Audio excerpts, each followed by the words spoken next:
Bagal services सुरक्षितेची खरी साथ. आरोग्य विमा, वाहन विमा, टर्म इन्शुरन्स, जीवन विमा, म्युच्युअल फंड, गुंतवणूक, सर्व कंपन्यांची विमा व क्लेम सुविधा. आमचा पत्ता shop number 26, metro complex, Kuldan road, Karjat. संपर्क क्रमांक 9011400903. एक वेळ अवश्य भेट द्या. बागल सर्व्हिसेस, तुमच्या आर्थिक सुरक्षितेचा विश्वासू साथीदार.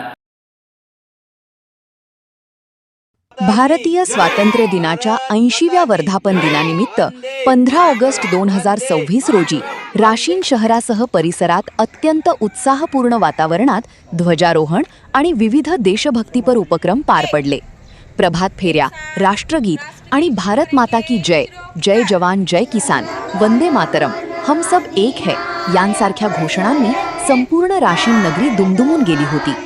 दिवसाची सुरुवात अगदी पहाटेपासूनच विविध संस्था, शाळा आणि शासकीय कार्यालयांमधील ध्वजारोहण सोहळ्यांनी झाली. शहरात विविध ठिकाणी पार पडलेले मुख्य ध्वजारोहण सोहळे: मदीना मक्तब फाउंडेशन, काझीनगर, परीटवाडी. सकाळी हाजी मजीद चाचा कुरेशी यांच्या हस्ते भक्तिमय आणि उत्साहपूर्ण वातावरणात ध्वजारोहण करण्यात आले. जिल्हा परिषद प्राथमिक उर्दू शाळा या ठिकाणी मेजर कलीम पठाण यांच्या शुभहस्ते राष्ट्रध्वज फडकावून सलामी देण्यात आली. श्री जगदंबा विद्यालय विद्यालयाचा मुख्य ध्वजारोहण सोहळा माजी उपसरपंच शाहूराजे राजे भोसले यांच्या हस्ते पार पडला. हशू आडवणी विद्यालयात परवेज काझी यांच्या हस्ते राष्ट्रध्वजारोहण संपन्न झाले. बापूसाहेब देशमुख विविध कार्यकारी सोसायटी संस्थेचे चेअरमन विक्रम भैया देशमुख यांच्या हस्ते सोसायटीच्या प्रांगणात ध्वजारोहण पार पडले. ग्रामपंचायत कार्यालय शहराचा मुख्य शासकीय ध्वजारोहण सोहळा सकाळी 8:30 वाजता ग्रामपंचायत कार्यालयासमोर प्रशासक DP कराळे यांच्या हस्ते अधिकृतपणे पार पडला. या व्यतिरिक्त शहरातील अनेक सामाजिक, शैक्षणिक आणि व्यावसायिक संस्थांच्या वतीने स्वातंत्र्य दिन मोठ्या उत्साहात साजरा करण्यात आला. सर्व सोहळ्यांना शालेय विद्यार्थी-विद्यार्थिनी, शिक्षक, शिक्षकेतर कर्मचारी, लोकप्रतिनिधी तसेच ग्रामस्थ मोठ्या संख्येने उपस्थित होते. ध्वजारोहणानंतर विद्यार्थ्यांनी देशभक्तीपर गीते, भाषणे व विविध सांस्कृतिक कार्यक्रम सादर केले. सर्व उपस्थितांनी एकमेकांना स्वातंत्र्य दिनाच्या मनपूर्वक शुभेच्छा देऊन मिठाईचे वाटप केले. तसेच सायंकाळी 6च्या सुमारास मुस्लिम समाज बांधवांच्या वतीने ईदगाह मैदान येथे एकत्रित होत मोटारसायकलवरून गावातून तिरंगा रॅली काढण्यात आली.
लेवा आगे थोड्या गाड्या बी